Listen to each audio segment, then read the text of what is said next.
दाने दाने पर खाने वालों का नाम लिखा रहता है।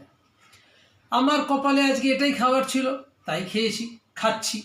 যেদিন আমার কপালে ঈশ্বর শুধু আলু সেদ্ধ ভাত লিখে রাখেন, সেদিন আলু সেদ্ধ ভাতই খাই, ইচ্ছে হলেও অন্য কিছু খেতে পারি না। তো সুতরাং এগুলো নিয়ে বেশি ভাবার অবকাশ নেই কারোর, মানে আমার তো অন্তত নেই। ভাববেন না বেশি, যত বেশি ভাববেন তত প্রেশার হাই হবে, তত ব্লাড প্রেশার বেড়ে যাবে, নানান সমস্যা হবে। তাই সেগুলো নিয়ে ভাবার কোনো প্রয়োজন নেই। এক সেকেন্ড। আমাদের এখানে মাছ ভাজা দিয়ে খাচ্ছি কেন জানেন তো? কারণ আমার খাবারের ছবি আসছে। তুই আমার ছবি তুলছিস কেন? ডাল, আচ্ছা আজকের মেনু হচ্ছে মাছ ভাজা, ডাল, ডিমের ঝোল, ভাত। তো আলু দিয়ে ডিমের ঝোল।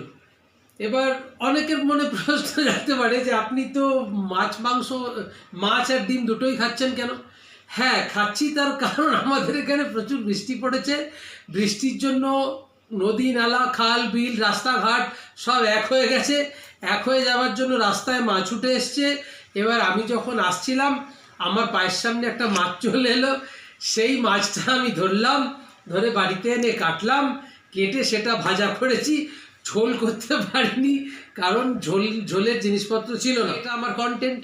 কেমন লাগলো আপনাদের এই কন্টেন্ট জানাবেন। আশা করি ভালো লাগবে। লাইক শেয়ার কমেন্ট করবেন। ভালো থাকবেন, এইভাবে হাসতে থাকুন। ভুরু কুচকে থাকলে বেশি শরীর খারাপ করবে জানেন। অনেকে আছে সারাদিন ধরে দেখি এরম করে থাকে, ভুরু কুচকেই থাকে। আর এই জায়গাগুলো ব্যথা করে তো ভুরু কুচকে থাকলে। ভুরু কুচকাবেন না, সব সময় হাসবেন, সব সময় হাসবেন। হ্যাঁ ক্যামেরা কাঁপছে, বলে ভুরু কপাল ব্যথা হয়ে যায়, কপাল ব্যথা হয়ে যায়। বেশি হাসবেন, সব সময় হাসবেন। হাসলে দেখবেন হৃদয় ভালো থাকবে, লম্বা আয়ু হবে। আর কী চান আপনি? বাঁচতে চান তো বাঁচতে চাওয়ার জন্য কি করেন?